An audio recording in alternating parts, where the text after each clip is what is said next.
बिना ताप के देखो ऊंचाई पर नहीं चढ़ा जा सकता। ये पहले से तैयारी कर लो। बड़े से बड़े भार का वहन भी ताप से ही होता है। जब हम कोई असत चेष्टा का विरोध करते हैं तो ताप पैदा होता है। वो ताप हमें चाहिए। अच्छे से समझ लीजिए, हृदय की बात कह रहा हूं, पर ऐसा कोई बिरला ही कर पाता है जिससे अगर तुम्हारे हृदय में प्रभु मिलन की चाह प्रकट हो जाए, लालसा प्रकट हो जाए, फिर आगे का मार्ग बताना नहीं पड़ता। वो खुद हृदय में ताप होता है। बिना ताप के देखो ऊंचाई पर नहीं चढ़ा जा सकता। ये पहले से तैयारी कर लो। बड़े से बड़े भार का वहन भी ताप से ही होता है। जैसे बिजली है, एक ताप है, घर्षण से एक शक्ति पैदा होती है, ताप पैदा होता है। उस ताप से वो बड़े बड़े कार्य चला रहे हैं।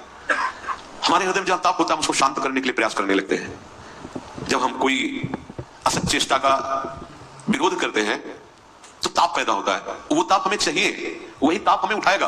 पर हम इतने अज्ञानी हैं कि उस ताप को हम शीतलता में बदलना चाहते हैं कि हम भोग लेते हैं या हम अमुक क्रिया कर लेते हैं जिससे वो ताप शांत हो, वो जलन ना होने पावे। इसलिए ऊंचाई पर नहीं चढ़ पाता, कोई बिरला चढ़ पाता है। ये रहस्य है आंतरिक। बिना तपे जैसे मटकी रस रखने लायक नहीं होती, वो फट जाएगी।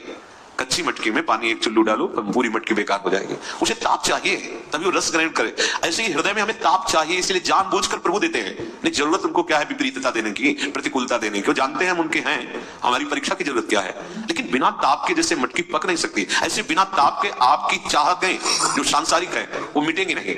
वो ताप, उस ताप को हमें चाह करनी, हमें चाहिए, वो दुख चाहिए। जैसे कुंती जी कह रही है, वहां एक प्रीति का भाव प्रकाशित कर रही है कि प्रभु दुख में मैंने आपको देखा है। उन्होंने तो प्रभु को देखा है, प्रभु से बात कर रहे हैं। हम प्रभु के देखने की बात कर रहे हैं। हम जो अपने हृदय के ताप को मिटाने के लिए प्रयास कर देते हैं लौकिक, यही हमारी ऊंचाई में बाधा है। जो हमारी ज्ञान की भूमिका, भक्ति की भूमिका, प्रेम की स्थिति, अच्छे से समझ लीजिए, अच्छे से समझ लीजिए। हृदय की बात कह रहा हूं। बिना इस ताप के आपकी भूमिका नहीं बदलेगी हृदय की। आप ऊंचाई पे नहीं चढ़ पाएंगे। ये आंतरिक यात्रा है। जहां आपको भगवान कृपा करके ताप देते हैं वहीं आप बिखर जाते हैं और उस ताप को शांत करने के लिए विपरीत आचरण कर देते हैं। अब फिर वहीं के वहीं नीचे स्थिति गिरती चली जाती है। किसी ने पूछा कि साधन करते करते इतने दिन व्यतीत हो गए, पर मुझे ना तो भगवान की प्राप्ति की इच्छा है ना भगवान प्राप्त हुए, तो इसका क्या कारण हो सकता है। हम भजन कर रहे हैं, बहुत समय से साधन में लगे हैं, मानो अपने सबका प्रश्न है। भगवान की प्राप्ति की इच्छा, हाहाकार मच जाएगा हृदय में। इच्छा तो एक बार तो इच्छा हो इनसे मिलने की, अभी तो केवल वाणी से भले बोल रहे हो, हृदय से नहीं। आवश्यकता उस इतनी हो जाए प्रभु की कि चैन ना मिले, तब उसे इच्छा कहते हैं। जैसे प्यासा आदमी, चाहे उसके आगे अमृत रखो, रबड़ी रखो, नहीं, उसे केवल पानी चाहिए। जब हमारी श्वास लेने की वृत्ति जैसे जल में डुबोने पर होती है, केवल अब हमें वायु चाहिए, श्वास, ऐसे जब हमारी चाह केवल भगवान चाहिए, केवल प्रभु चाहिए, जरूरी है, हमें जरूरी है, अत्यंत आवश्यक है जीने के लिए। जैसे जल वायु अन्न की आवश्यकता है, ऐसे जीवननाथ के लिए उनके मिले बिना जीवन का अस्तित्व क्या, यही भटकना रहेगा, बार बार जन्म, बार बार मरण, बार बार भोग क्लेश अशांति। तो पूछा कि साधन करते करते इतना समय हो गया, ना तो भगवत प्राप्ति की इच्छा है और ना प्रेम है, तो इसका क्या कारण हो सकता है। तो आपको सच्ची बताएं, महापुरुषों के वचन है, इसमें आपका विषय सेवन है प्रधान कारण। ये जो बैलेंस बना के चलते ना, मन राजी रहना चाहिए। यही सबसे खतरनाक बात यही है साधक के लिए, मन राजी होना। किस किस में राजी हो रहा है, रसेंद्री में, जनेंद्री में, नेत्रेंद्री में। साधन चल रहा है, बहुत सुंदर बात है, साधन चल रहा है, पर आप अपने हृदय की जलन को बढ़ने नहीं दे रहे हैं, उसको किसी न किसी विषय से और वही ताप आपको ऊपर उठाना है, जो उठाने वाला है उसे तो शांत कर रहे हैं। तो भाई पहली बात यह है कि जब कभी कोई व्यापार करता है तो लाभ के लिए करता है। अगर उसे 100 रुपए की भी हानि हो जाए तो बर्दाश्त नहीं करता है। क्या जो आपने कहा कि हमारा बहुत समय से साधन भजन चल रहा है, क्या इस कोटि का आपका साधन भजन है कि आप अगर 10 मिनट भगवान को भूल गए तो आपको कैसा लगा, कुछ फर्क पड़ा? अगर आपको रोज 1000 रुपया लाभ मिलता है और आज 900 मिले तो 100 का घाटा तुम्हें चुभेगा। लेकिन क्या तुम्हारी दिनचर्या भजन जो भगवत प्राप्ति के लिए अवसर मिला है इसमें प्रमाद करते हैं, भजन छूट जाता है, आपको चुभता है, आप जलते हैं। तद्विस्मरणेन परम व्याकुलते, आप व्याकुल होते हैं, इसका मतलब आपको अभी प्रभु के भजन में लाग नहीं हुआ, अभी भजन का मात तो नहीं है, एक वैसे दिनचर्या मात्र चल रही है।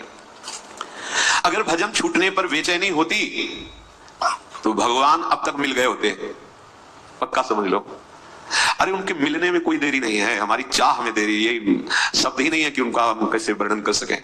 कृपा ही कृपा, वो इतने करुणामय हैं, इतने कृपालु हैं, इतने प्यारे हैं, इतने सहज दयालु हैं कि वाणी तो असमर्थ है उनकी महिमा कहने में। बस शर्त यह है कि अगर उनके मिलन की चाह, केवल उनके मिलन की चाह, वो किसी साधन पक्ष को नहीं देखते, मिल जाते हैं। पर हमारे हृदय में अभी चाह नहीं है। ये चाह तभी पूरी हृदय को अपने भाव में लाएगी जब हमारा भजन छूटे तो हमें ऐसी व्याकुलता हो, जैसे हम किसी व्यापार में घाटा बर्दाश्त नहीं कर सकते, ऐसी कम से कम इतनी जलन तो होनी चाहिए। एक सीधी सी बात समझ लो, आप भगवान से मिलना चाहते हैं, ऐसी चाह हृदय में आई कि भगवान अंदर देख रहे हैं, वो देख रहे हैं कि आपकी चाह आ गई है, तो आप फिर आगे प्रश्न नहीं कर सकते कि कब वो दर्शन देंगे, आपको उसी समय से अनुभव होने लगेगा। ये हृदय की बात है, किसी से जरूरत नहीं कहने की कि भगवान अब कैसे दर्शन देंगे, आगे क्या रास्ता है। आप केवल स्मृति इतनी संभालिए कि थोड़ी देर भी छूट जाने पर व्याकुलता पैदा हो जाए, बेचैनी पैदा हो जाए, क्योंकि भगवत प्राप्ति अखंड स्मृति से होती है। तैल धारावत अपरावृत भजना, जिसका अखंड स्मरण ये कहीं दूर नहीं है प्रभु, कहीं दूर नहीं। कोई ऐसा अंदर का करण ही नहीं जिस पर वो बैठे ना हो, सच्ची कह रहा हूं। ये केवल पर्दा हटने को, ये पर्दा हटाने के लिए ही अखंड स्मृति की बात हम कर रहे हैं। अगर आपने एक बात संभाल ली कि भजन छूटना आपको बहुत चुभने लगा है, जलन पैदा होने लगी है, अशांति होने लगी, आप बहुत धन्य भाग हो गए, आप बड़भागी हो गए। आप भजन छोड़, ईमानदारी से देखो पूरी समय की दिनचर्या को, आप प्रभु से विमुख कितना समय व्यतीत करते हैं, अंदर का चिंतन कितना प्रभु से विमुख बर्दाश्त करते हैं आप। कैसे कैसे महाप्रेम की प्राप्ति हो, कैसे भगवत साक्षात्कार हो जब आप उसके सिद्धांत में नहीं चल रहे। स्मृति अखंड तैल धारावत, इसी का नाम भगवत प्राप्ति है। यहीं से सब कुछ प्राप्त हो जाता है। भगवान का मिलना दुर्लभ नहीं है। तस्याम सुलभा पार्थ नित्युक्त योगिना, उसके लिए मैं सुलभ हूं। अनन्य चेता सततम यो माम स्मृति नित्यशा, जो निरंतर मेरा स्मरण करता है। संसार के जितने भोग पदार्थ, अवस्था, पद, रुपया, पैसा, मित्र, जो भी एक तरफ ये है सब, और एक तरफ प्रभु के मिलन की चाह है।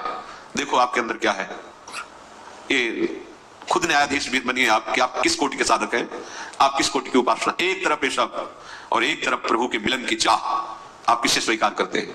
बोले प्रभु के मिलन की चाह। तो फिर स्मृति अबाध होनी चाहिए, अबाध स्मृति। बर्दाश्त कैसे हो रहा है प्रभु का विस्मरण होना, प्रभु को भूल जाना कैसे हो रहा है तुम्हारे जीवन में? इसका मतलब अभी इधर महत्व है, प्रभु का महत्व नहीं है। चाहे जैसी प्रत्येक परिस्थिति हो, चाहे जैसी चित्त की अवस्था हो, चाहे जितना प्रतिकूलता या अनुकूलता हो, तुम्हारा भगवत स्मरण का तार नहीं टूटना चाहिए। अगर इसी जन्म में भगवत प्राप्ति करनी है, भगवत प्रेम में डूबना है, तो स्मृति का तार तुम्हारे न तोड़ पावे कोई धन, कोई संपत्ति, कोई पद, कोई प्रतिष्ठा।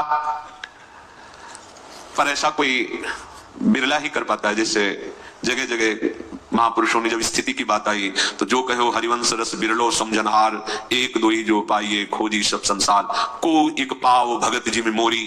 बस कारण यही है, वैसे ही सब छूट जाएगा। काहे को घाटा बर्दाश्त कर रहे हो? जो कुछ भी है सब छूट जाएगा। यहां जो कुछ भी है सब छूटने वाला है। एक बढ़िया सौदा है। जब सब छूट ही जाएगा तो ऐसी वस्तु पकड़ लो जो कभी न छूटे। अंत ही तो ही तजेंगे पामल, तू न तजया बही दे।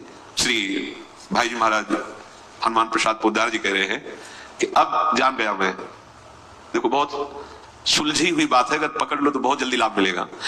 बोले अब जान गया। क्या जान गया? कि मेरे अंदर जो दुर्बलता थी ना, अब मैं जान गया दुर्बलता किस बात की। ये विषय भोग, ये विषय आकर्षण, इसी दुर्बलता ने मुझे प्रभु से दूर किया है। बिल्कुल सच्ची बात। ये अपना स्वरूप ही है आनंदमय, सहज सुख राशि स्वरूप है। सच्ची कोई अभाव नहीं है, कोई चाह नहीं है अपने को। इस शरीर को लेकर, इंद्रियों को लेकर ये चाह का जाल फैल गया। ये सबकी समझ में नहीं आएगा। ये वो बड़े कृपा पात्र जन हरि के हैं जिनको ये बात समझ में आएगी। ये शरीर को लेकर चाह कभी पूर्ण नहीं होगी, ऐसी बढ़ती चली जाएगी। जब तक आप अपनी दुर्बलता को समझेंगे नहीं, त्यागने की भावना नहीं करेंगे, तब तक आगे नहीं बढ़ पाएंगे। जो औषधि रोग मिटाने के लिए उसी को हम प्रयोग कर रहे हैं रोग बढ़ाने के लिए। कैसे? हम अपनी दुर्बलता को नहीं जान पा रहे।